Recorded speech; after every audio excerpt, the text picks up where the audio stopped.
بسم اللہ الرحمن الرحیم اللہم صلی علی محمد وعلی آل محمد کما صلیت علی ابراہیم وعلی آل ابراہیم انک حمید مجید اللہم بارک علی محمد وعلی آل محمد کما بارکت علی ابراہیم وعلی آل ابراہیم انک حمید مجید۔ بسم اللہ الرحمن الرحیم۔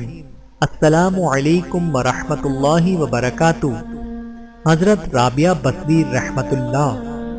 حضرت رابعہ بصری اپنی عبادت و ریاضت، ولایت و معرفت میں مریم ثانی تھیں۔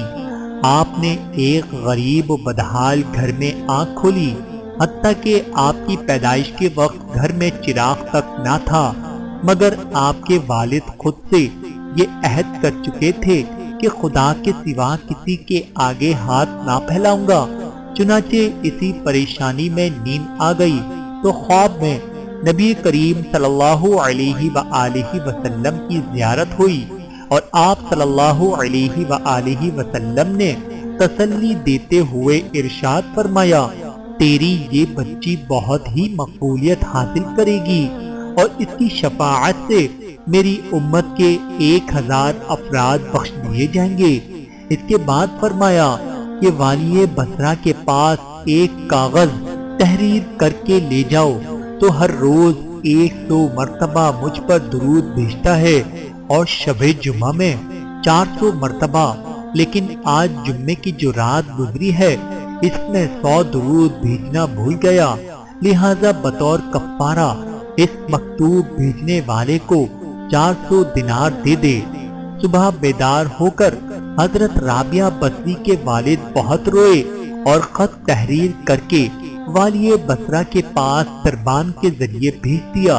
اس نے مکتوب پڑھتے ہی حکم دیا کہ نبی کریم صلی اللہ علیہ وآلہ وسلم کی یاد آوری کے شکرانے میں 10,000 درہم فقراء میں تقسیم کر دیے جائیں، اور 400 درہم اس شخص کو دے دیے جائیں۔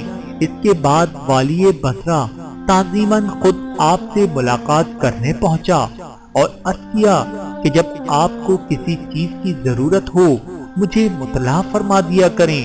چنانچہ آپ نے 400 دینار لے کر ضرورت کا سامان خرید لیا۔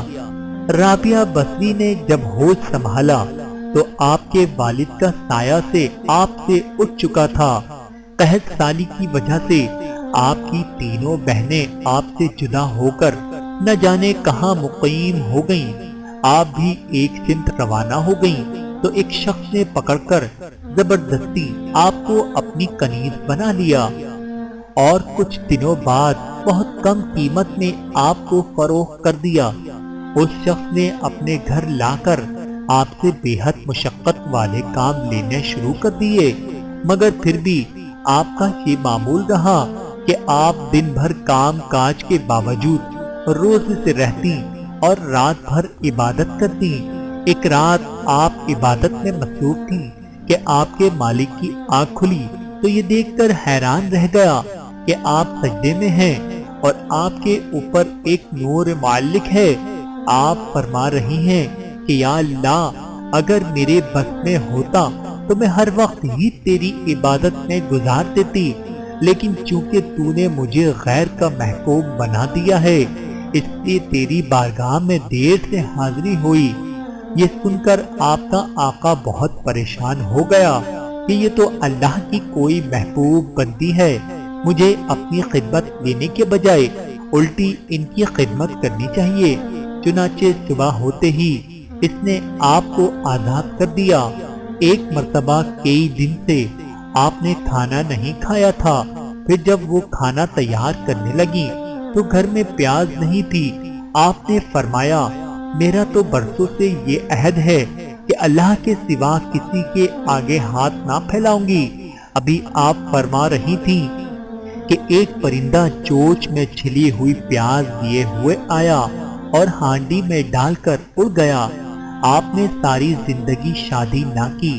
جب آپ سے نکاح نہ کرنے کی وجہ دریافت کی گئی تو آپ نے فرمایا کہ 3 چیزیں میرے لیے وجہ غم بنی ہوئی ہیں، اگر یہ غم دور ہو جائیں تو میں شادی کر لوں گی۔ ایک یہ کہ نہ جانے کون سا دن میرا آخری دن ہو، دوسرا یہ کہ کیا خبر میری موت اسلام پر ہوگی یا نہیں، اور تیسری یہ کہ روز محشر جب جنت اور دوزخ میں جانے والی جماعتیں آئیں گی تو نہ جانے میرا شمار کس جماعت میں ہوگا۔ لوگوں نے کہا کہ ان تینوں سوالوں کا جواب ہمارے پاس نہیں، تو آپ نے فرمایا کہ جس کو اتنے غم ہو تو اس کی شادی کی تمنا کس طرح ہو سکتی ہے؟ ایک مرتبہ کسی شخص کو سر پر پٹی باندھے ہوئے دیکھ کر سبب دریافت کیا تو اس نے عرض کیا، سر میں بہت درد ہے۔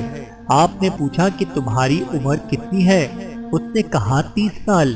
آپ نے دریافت کیا کہ تو نے 30 سال کے عرصے میں کبھی صحت مندی کے شکرانے میں تو پٹی باندھی نہیں، اور صرف ایک دن کے مرض میں شکایت کی پٹی باندھ کر بیٹھ گیا۔ ایک مرتبہ آپ چولہے پر سالن تیار کرنے بیٹھی کہ حضرت حسن بصری رحمت اللہ آپ کے گھر تشریف لائے، اور اس دوران دینی باتیں ہونے لگی۔ آپ ان کی گفتگو سن کر فرمانے لگی کہ یہ دینی باتیں سالن پکانے سے زیادہ بہتر ہیں، اور دینی باتوں میں مصروف ہو گئیں۔